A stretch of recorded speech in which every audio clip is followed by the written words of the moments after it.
Wonderland Amusement Park in Amarillo, Texas is normally considered the fourth best park in the Lone Star State, as only 3 current parks have more operating roller coasters. With solid coasters, a very nice old school charm, this park does a lot of things right, but does have a few things to keep in mind before visiting, such as the distance one might need to travel to get to Amarillo, and their overall operations. Find out more in this review. This park opened as Kiddyland in 1951, which is why the front of the park features a strong collection of classic kiddie rides. Strangely, though it opened with an Alan Herschel kiddie coaster, this park hasn't had a kiddie coaster for most of its operating years. In 1969, the park added more rides and finally changed its name to Wonderland, taking inspiration from Alice in Wonderland, to reflect that they weren't just focused on kid rides anymore. This allowed the park to continue to grow and expand over time. The newest expansion, where the old-time cars are, is almost kind of a failed expansion, as the roller coaster slated to be there has been removed. This seems that the park had to sell this off after experiencing a loss of revenue surrounding the COVID-19 pandemic. Currently, this park has a bunch of standing but not operating flat rides, which is a bummer mainly because some of these look rather unique and fun. Officially, per the park's website, 5 attractions are in this state, with the official reason being waiting on parts. Rainbow, which has been down for years and would be a great classic flat ride to experience. Skyrider, which is the old style monorail, which would also be an awesome thing to experience. Drop of Fear, which used to be the other attraction included with the premium pass. Shoot the Chutes, which is a slightly redundant water ride, but would be nice both for its history as the prototype Hopkins ride and just as a nice family attraction on those hot summer days. And finally, Fiesta Swings, which used to operate at Astroworld and, although slightly redundant, would be a nice simple family attraction. On the slower 2 days that I visited though, I encountered other closures. In the back of the park, Crazy Couch wasn't going, and Old Timer Cars was going only on one of the 2 days that I visited. Given their remote location, this kinda seems reasonable for the cause. Texas Intimidator, the largest adult flat ride by far that is actually slated to be open, was also down both days, which is a bummer to someone like me looking for thrills. Closer to the entrance, the train was not going either day I visited, and the Wonder Wheel Ferris wheel was down as well. Both attractions that would bring life to the park while offering solid family attractions. With these closures, and kiddie rides that exclude adults, I only got to ride 16 out of their advertised 30 attractions. But what they do have is a really nice offering, well worth the price. The park has 3 operating water rides, all prototypes from Hopkins. A log flume that is slow and basic, but has a nice misting drop so you won't get too wet while offering a rather long cycle for families. The River Rapids ride is nicely themed given how it is kinda just jammed into the park. There aren't very many rapids though. There is a sprayer in the tunnel that will get you wet. Lastly, there are a set of wet-dry water slides that will get your bottom wet as you sit in the raft, though I almost got stuck in a few places, which is likely why there is a 5-foot 10-inch height limit and a 200-pound weight limit as well. The only dog ride is the premium attraction, Fantastic Journey, which is more of a classic horror dog ride and reminded me of the walk through haunted houses in Thailand.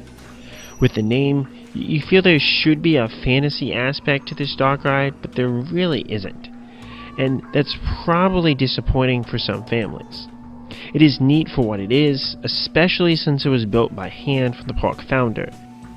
But I'm not sure how much it actually meshes with the family orientation of the park, especially nowadays.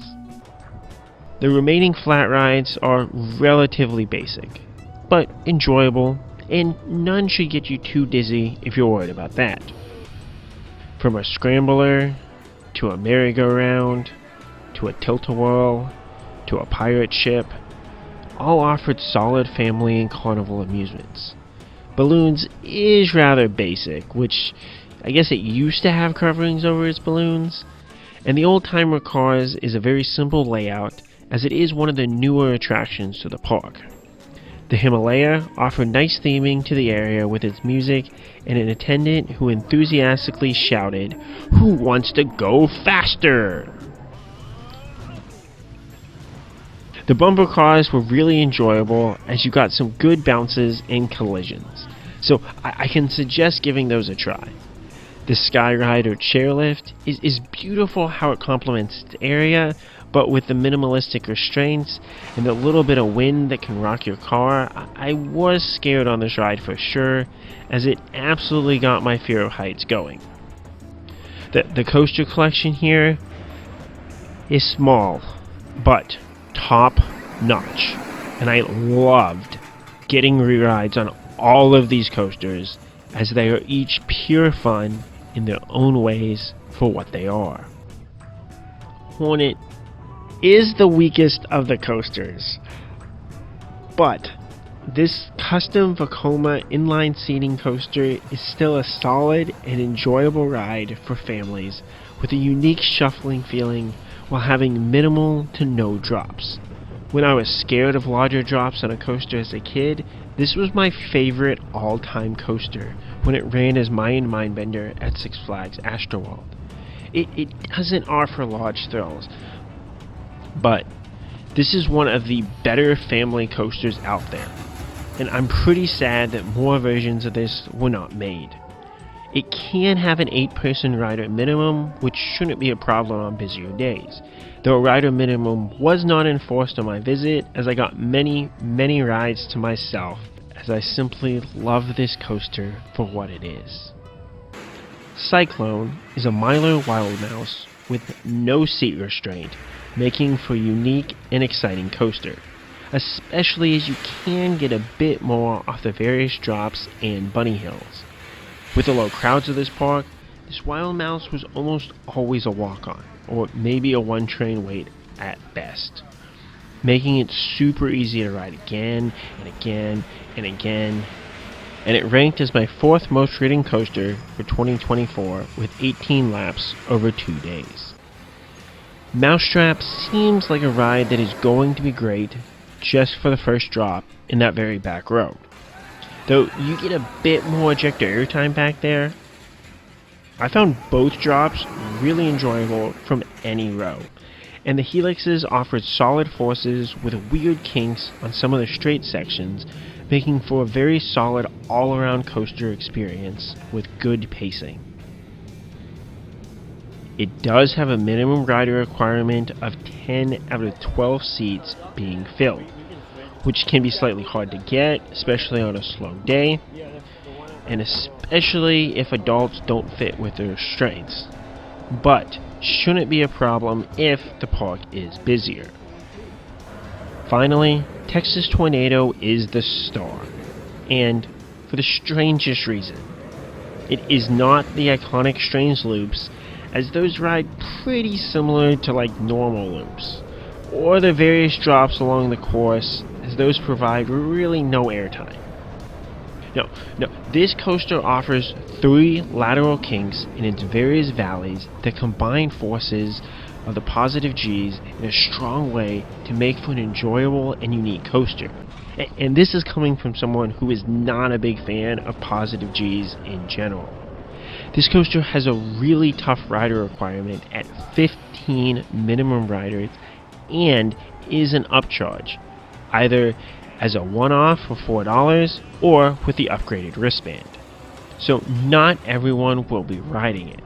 For reference, I only saw it go 7 times during my 2 days at the park, including my 3 rides on this coaster.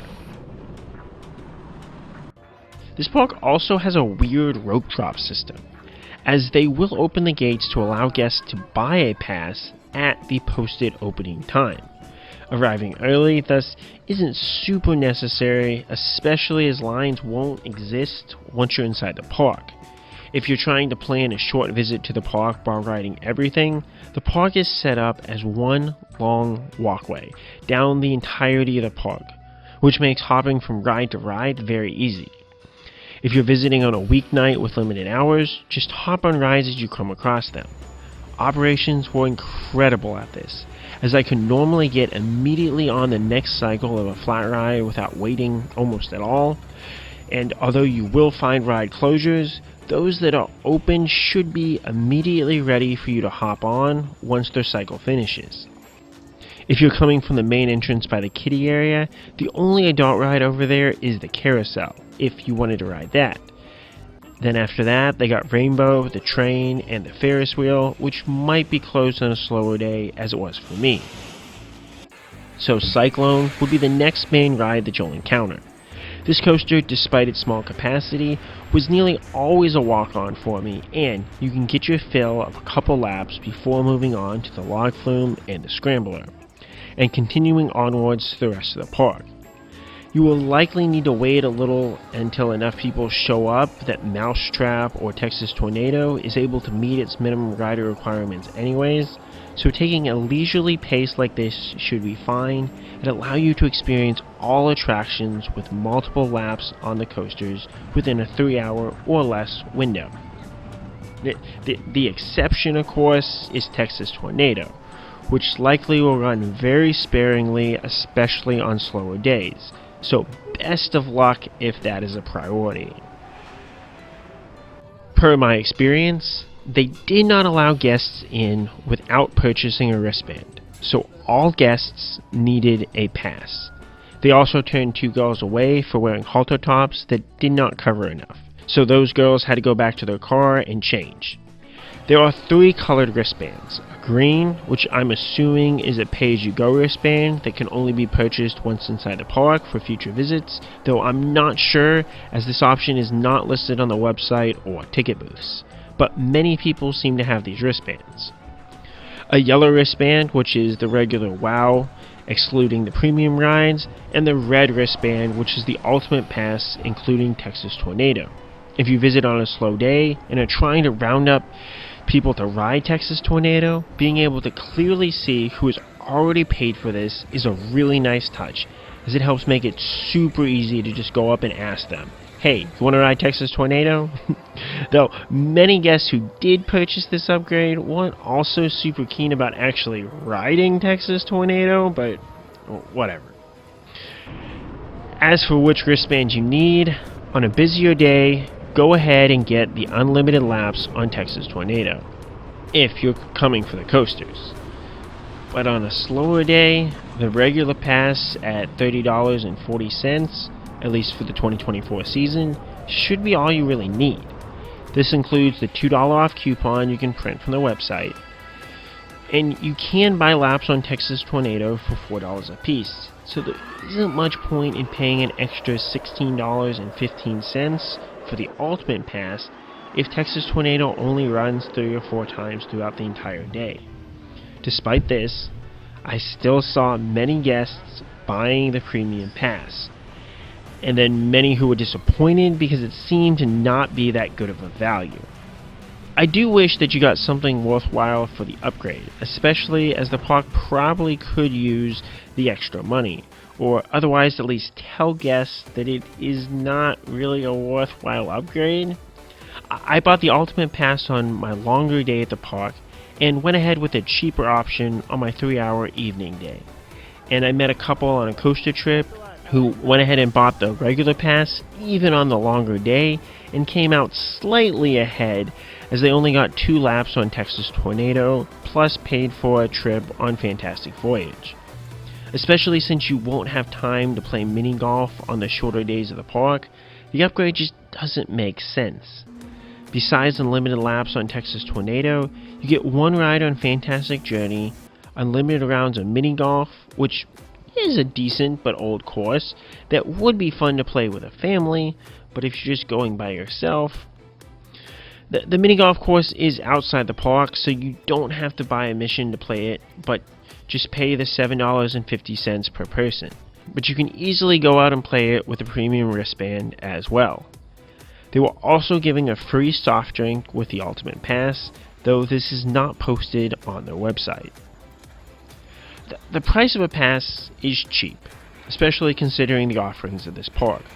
Many family entertainment centers across Texas have $60 unlimited passes and do not have 4 solid coasters. But driving or traveling to Amarillo likely isn't easy, and it will cost you something.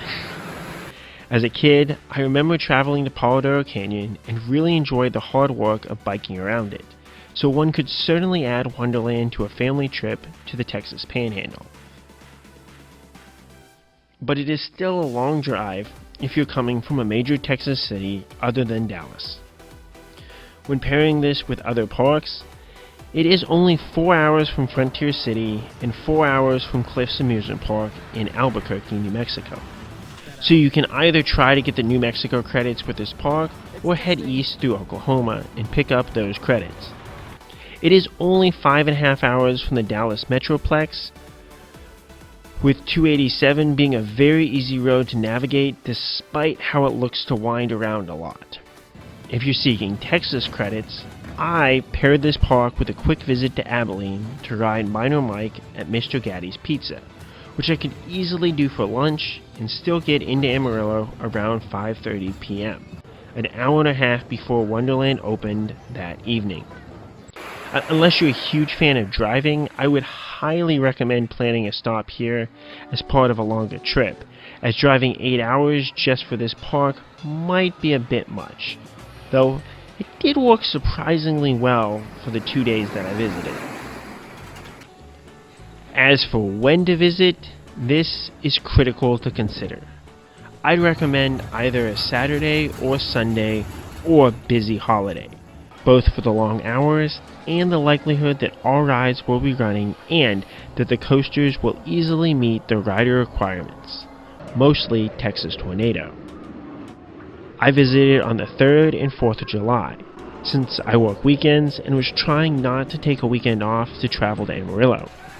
However, the 4th of July, being a Thursday, was pretty dead, despite its long hours, and most guests had left the park by 5 or 6 at night, despite the park being open until 8 p.m. that evening. On the one evening I visited, the park was much more alive for the short hours that it was open. And for those wondering why a family park is open until 10 p.m., the sun was just finishing setting by then, as Amarillo is on the western side of the Central Time Zone. And I still saw many kids running around trying to get last rides right up until close, unlike what you'll find at Six Flags parks. In short, find a weekend you believe will be busy and make plans to visit during that time, as it will likely maximize your experience. Even just having the energy of families and kids walking along the midway makes a huge difference with how enjoyable this park is. Overall, how good is Wonderland? Wonderland is a charming park with a unique old-school feel that has an incredible collection of coasters that one can easily ride many, many times.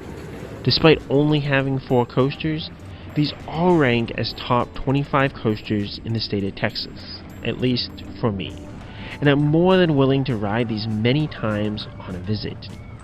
In some ways, I am sad that Wonderland is so isolated, as this park is a park I'd love to visit at least once a year, as between the price and multiple laps on the coasters, it really is a great deal. However, ride closures do hurt this park slightly, though they prioritize keeping all of the 4 coasters up and running, which is important to those of us who value coasters. Even with all the ride closures that I encountered though, this park's flat ride collection is comparable to medium parks across Texas, like the Kemah Boardwalk. Due to my love and enjoyment of Wonderland, it has crept into a virtual 5-way tie for the top amusement park in Texas, with SeaWorld, Six Flags Over Texas, and ZDT's amusement park, which I rank highly because I love it, and I love Switchback. And only loses out to these larger parks, as the tiebreaker I chose is the roller coaster collection column. And still, Wonderland only loses out on simply the number of coasters there, not quality. There are a few offerings one could want out of this park, but what it does deliver is on par with most larger parks, as their quality coasters carry this park for sure. Which rides have you experienced being closed at this park? How long was your drive or trip to visit? Let me know, and as always, Capcoon Crap.